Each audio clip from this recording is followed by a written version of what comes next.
Diduga akibat perapian untuk melawan cuaca dingin, sebuah rumah di Jenggawah, Jember ludes dilahap api. Tidak ada korban jiwa dalam peristiwa ini karena saat kejadian rumah dalam keadaan kosong.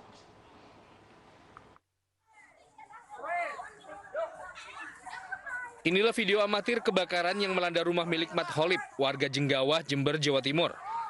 Api yang dengan cepat membesar melahap seluruh bangunan rumah. Warga berusaha memadamkan api dengan peralatan seadanya sambil menunggu petugas pemadam kebakaran tiba. Setelah 2 jam, api akhirnya bisa dipadamkan. Diduga api dipicu perapian yang dibuat pemilik untuk melawan cuaca dingin. Ironisnya, saat ditinggal pergi, pemilik lupa memadamkan perapian sehingga memicu kebakaran. Tidak ada korban jiwa dalam peristiwa ini karena saat kebakaran terjadi pemilik rumah tengah pergi. Meski demikian, kerugian ditaksir mencapai puluhan juta rupiah. Dari Jember, Jawa Timur, Bambang Sugiarto, iNews melaporkan. Kebakaran juga terjadi di Pasar Warung Buncit, Mampang, Jakarta Selatan dini hari tadi. Tercatat 70 lapak hangus terbakar, sementara 3 orang ditemukan tewas. Setelah berjibaku selama kurang lebih 3 jam, akhirnya kebakaran yang melanda Pasar Warung Buncit, Mampang, Jakarta Selatan sejak dini hari tadi berhasil dipadamkan. Penyebab kebakaran diduga karena korsleting listrik. Sedikitnya 70 lapak pedagang dan pemulung hangus terbakar. Tak hanya itu, usai proses pemadaman api, petugas menemukan 3 korban tewas di lokasi. Ketiga korban merupakan satu keluarga terdiri dari suami, istri, dan anak. Diduga mereka meninggal karena terjebak kobaran api dan asap tebal.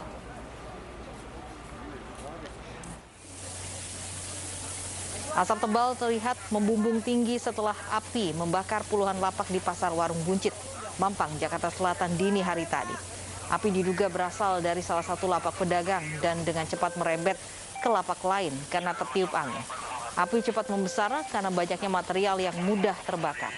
Setidaknya 70 lapak pedagang dan pemulung ludes dilalap si jago merah.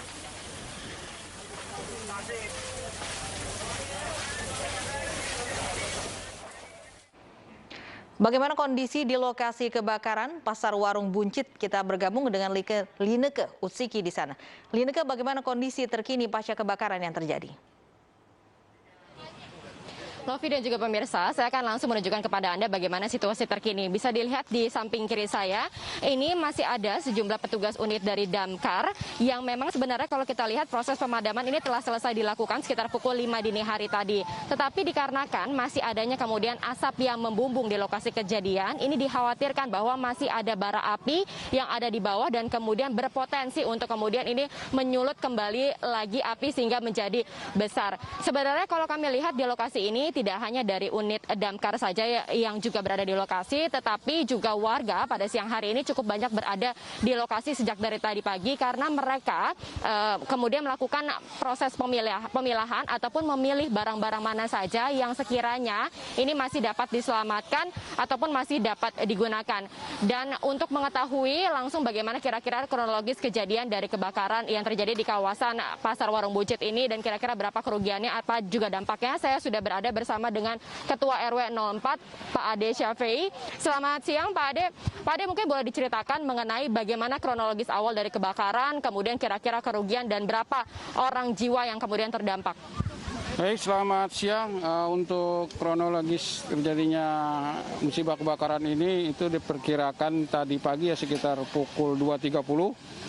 Kemungkinan asal api itu disinyalir dari korsleting listrik ya.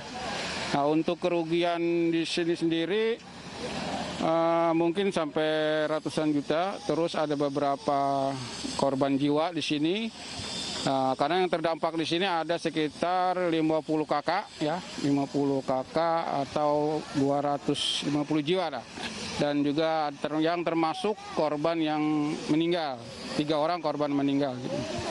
Ada mungkin boleh dikonfirmasi karena kami mendapatkan informasi bahwa sebenarnya untuk satu keluarga yang meninggal dunia ini 3 orang ini, untuk sang ayah sebenarnya sempat keluar untuk meminta pertolongan, tetapi karena kondisi yang cukup sibuk begitu akhirnya kemudian bapak tersebut memilih untuk menyelamatkan sendiri keluarganya. Ya, betul. Yang saya tahu seperti itu. Beliau sempat minta pertolongan ke warga yang lain, tapi karena memang sudah terjebak kobaran api ya, jadi warga juga yang mau menolong juga agak khawatir juga. Jadi mereka terjebak di atas tempat tinggal tersebut. Baik, untuk yang terakhir kemudian Pak Ade mungkin boleh disampaikan mengenai upaya-upaya lanjutan yang dilakukan karena kita lihat di sini cukup banyak warga yang terdampak akhirnya sekarang tidak memiliki rumah sementara, Pak. Baik, untuk upaya yang sedang kita lakukan ini membantu tim damkar ya untuk pembersihan pemadaman dan juga kita membuat posko-posko penanggulangan, di antaranya itu posko pengungsian dan posko dapur umum. Juga kita bekerja sama dengan aparat baik dari Babinsa atau Babin Kamtimas dan aparat kelurahan. Demikian. Baik, terima kasih banyak Pak Ade atas waktu luangnya berbincang bersama kami. Sehat selalu Pak. Ya, Lovi dan juga pemirsa, tidak hanya itu saja, memang pasca dari kejadian kebakaran ini, pihak dari Lurah kemudian bersama dengan aparat TNI dan juga Polri saat ini tengah membangun dapur umum maupun posko pengungsian sehingga dapat digunakan oleh sekiranya 50 kepala keluarga atau 300 jiwa yang terdampak. Sementara untuk 3 orang yang meninggal dunia yang merupakan satu keluarga saat ini, memang untuk lokasi kejadian kebakarannya saat ini tepatnya di bagian rumah mereka telah ditempatkan begitu bendera kuning ataupun diberikan pembatas untuk memberikan tanda bahwa ini merupakan rumah dari korban yang meninggal dunia dan saat ini proses pendinginan tentunya masih terus dilangsungkan. Kembali ke Lovi. Terima kasih atas laporannya Lina ke Utsiki melaporkan langsung dari Warung Buncit, Jakarta.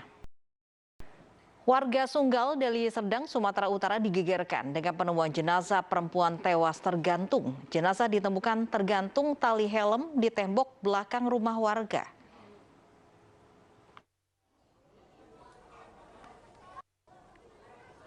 Warga Jalan Kapten Sumarsono, Sunggal, Deli Serdang geger saat salah seorang warga mendapati jenazah wanita tergantung di tembok belakang rumahnya. Wanita tanpa identitas ini tewas tergantung dengan tali helm yang tersangkut di kawat berduri. Temuan jenazah ini segera dilaporkan kepada kepala lingkungan dan polisi. Bukan, kalau warga sini pasti banyak yang kenal. Belakang tadi itu yang dia pulang makan siang, dia lihat ada helm gantung di situ. Ditengok rupanya mayat. Makanya dia bertanya sama yang tadi malam ada mau dicuri HP-nya, ya kan? Apa malingnya pakai helm? Ya kan gitu. Mendapat laporan, petugas Polsek Sunggal bersama tim Inafis Polrestabes Medan melakukan olah tempat kejadian perkara dan memeriksa sejumlah saksi. Usai diidentifikasi, jasad wanita tanpa identitas ini dibawa ke Rumah Sakit Bayangkara Medan untuk keperluan otopsi. Sementara kasus ditangani Polsek Sunggal. Dari Medan, Sumatera Utara, Adi Palapa Harahap, iNews melaporkan. 5 anggota DPRD Labuan Batu Utara, Sumatera Utara ditetapkan sebagai tersangka penyalahgunaan narkoba. Kini kuasa hukum tersangka tengah mengajukan permohonan rehabilitasi bagi kliennya. Polres Asahan menetapkan 15 orang tersangka, termasuk seorang penyuplai pil ekstasi pada kasus penyalahgunaan dan peredaran narkoba dalam pesta di salah satu tempat karaoke di Kabupaten Asahan, Sumatera Utara. 5 di antaranya merupakan anggota DPRD Kabupaten Labuan Batu Utara. 5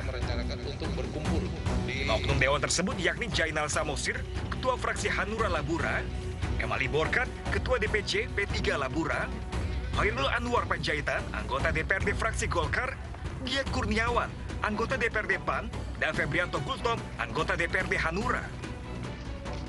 Kemudian kita juga sudah melakukan tes urin dan kita juga sudah mengetes barang bukti yang berhasil kita sita di laboratorium forensik.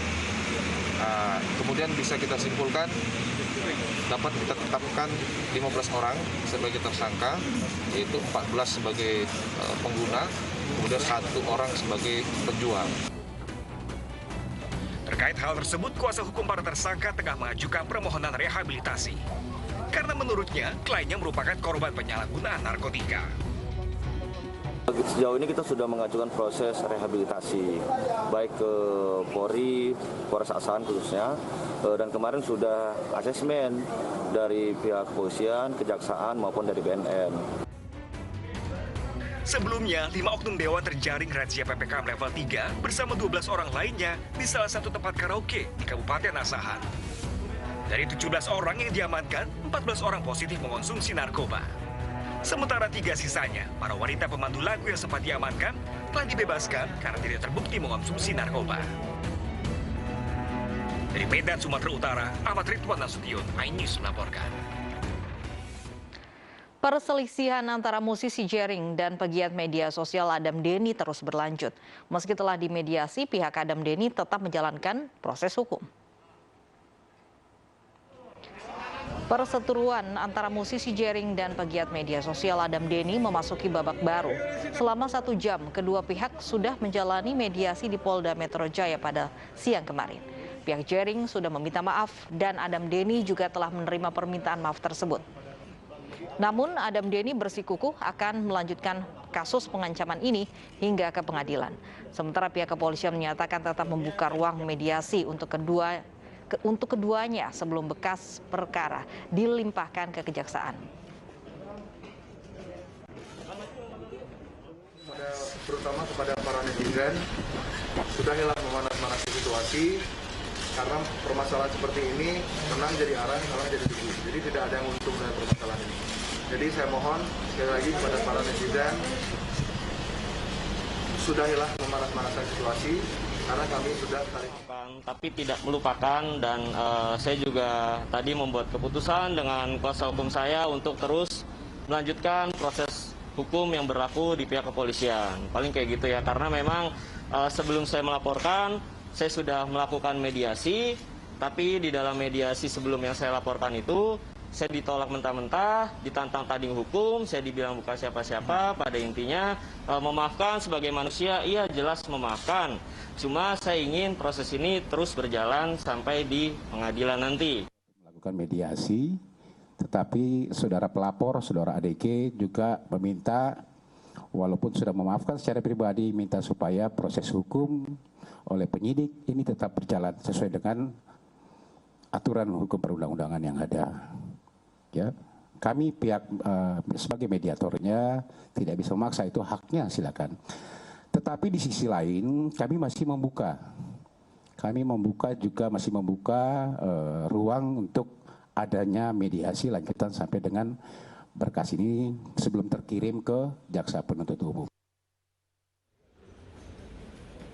Kasus ini bermula saat Adam Denny meminta Jering membeberkan bukti ke publik terkait tuduhan banyak artis menerima uang karena mengaku terpapar corona. Tak lama berselang akun media sosial Jering hilang dan musisi ini menuduh Adam Denny menghapusnya. Jering pun menelpon Adam Denny dan dugaan pengancaman terjadi melalui sambungan telepon.